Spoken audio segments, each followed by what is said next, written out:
Hey there, if you're an entrepreneur or a small business owner, then I want to ask you something important. Are you still leading like it's 1999? I'm serious because I keep seeing this. People building amazing businesses, great ideas, great visions, great talent, but trying to lead using outdated approaches that just don't work anymore.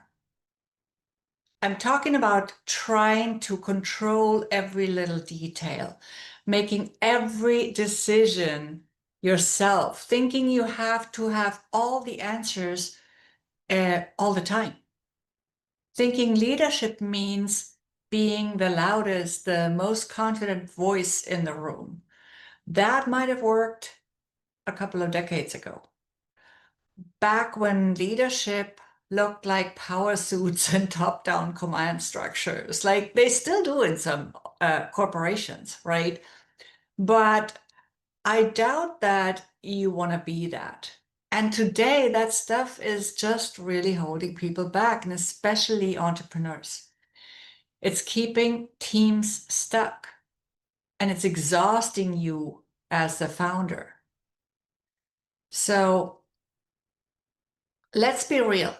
The world has changed.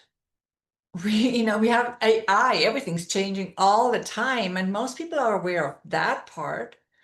Business moves faster. Customers expect more transparency, more flexibility, more agility. And your team, they want to feel trusted, not just managed. They want to be a part of it. They actually, most of the time, want to take ownership if you just let them and inspire them in the right way. So, we're no longer faxing updates back and forth anymore. We're building businesses in real time, often across time zones. And you know this, or your business wouldn't exist right now, right? It's just about really bringing that leadership in, because not everything is about tech or AI. Your leadership has to keep up too. The rest can actually be done by other people, but you as the business owner, you're the central one who must do the leadership job, even if you have other leaders helping you. So what does that mean?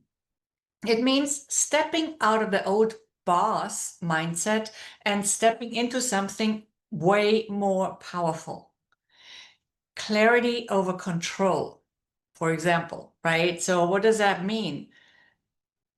Well, I'm going to go into that in just a moment. I want to actually touch on three main ideas here: clarity over control, trust over micromanagement, and flexibility over rigidity. So let's talk clarity first. Your team doesn't need you to spell out every single task. And actually, you know that, right? But sometimes we think they will not be able to do it if we don't do that.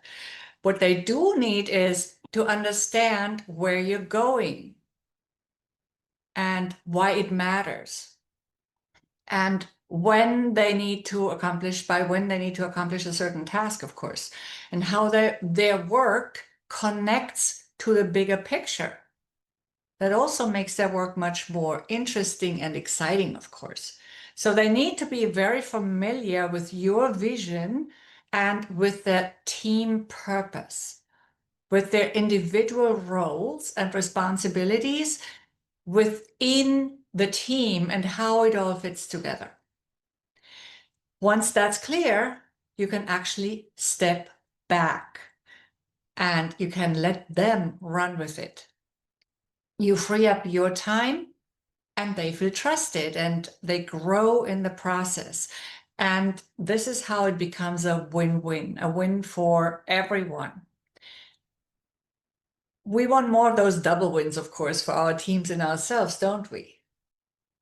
And what I'm talking about here is about delegation with growth in mind. And then there's trust. If you're constantly checking in on every little thing with your team members, then they feel like you're second guessing them, and we probably are. And they will stop taking initiative. Oftentimes we complain as business owners, oh, they don't take enough ownership. They're not proactive enough. But are we inspiring that proactiveness? And when you micromanage them, they will really wait for you to decide everything. And you'll get stuck being the bottleneck in your own business. This happens a lot. I see this a lot. Trust is a two-way street. If you want your team to trust you, you will also need to trust your team.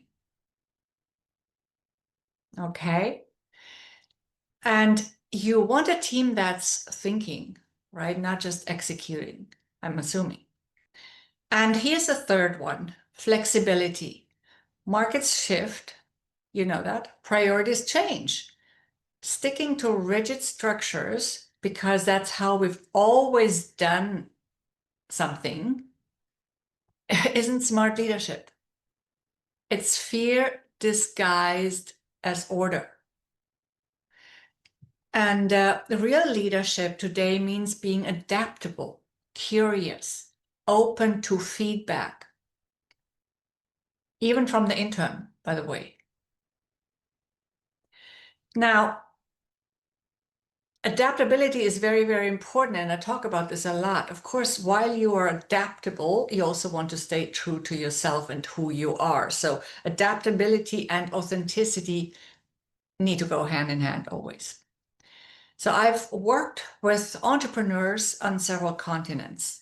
And you know what separates the ones who thrive from the ones who burn out? It's not just hard work. It's not funding necessarily. It's how they lead. The ones who grow sustainable, joyful businesses, they listen. They create space for ideas to surface. They delegate based on trust and on growth, and not just tasks. They don't just get rid of tasks, right? They share decision making, and they're not afraid to admit that they are learning too. Very important. So if any of this sounds familiar, or any challenges in this area sound like you have them at times, which is quite normal. We're not born as perfect leaders. But if you're still making too many decisions yourself, if you're feeling burned out because your team doesn't get it, then ask yourself, am I still leading like it's 1999? Because if you are, then it's time to shift. Leadership today isn't about having all the answers. It's about asking better questions and more questions, and especially open-ended questions. Inviting creativity, contributions, ideas from your team. It's about creating an environment where people create, co-create, and thrive. And it's about freeing yourself to lead with more clarity, with more creativity. Free yourself to have time for strategizing, right? And where you lead with more joy. This is how you create more engaged and happier teams. Because, of course, you are the ceiling of what your team can achieve in terms of the leadership. So where can you, at this point, loosen the grip a little bit? Where can you lead with more clarity and trust? With more authenticity, more freedom?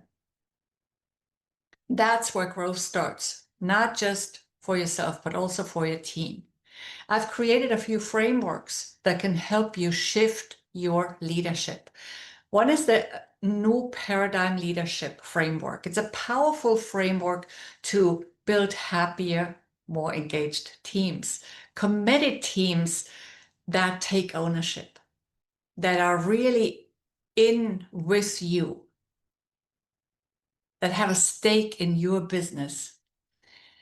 And if you want to talk more about this framework or one of the other frameworks on my websites, or just in general, your challenges, then I'd be more than happy to chat more with you. Just reach out, just email me at regina@transformyourperformance.com, and let's set a time.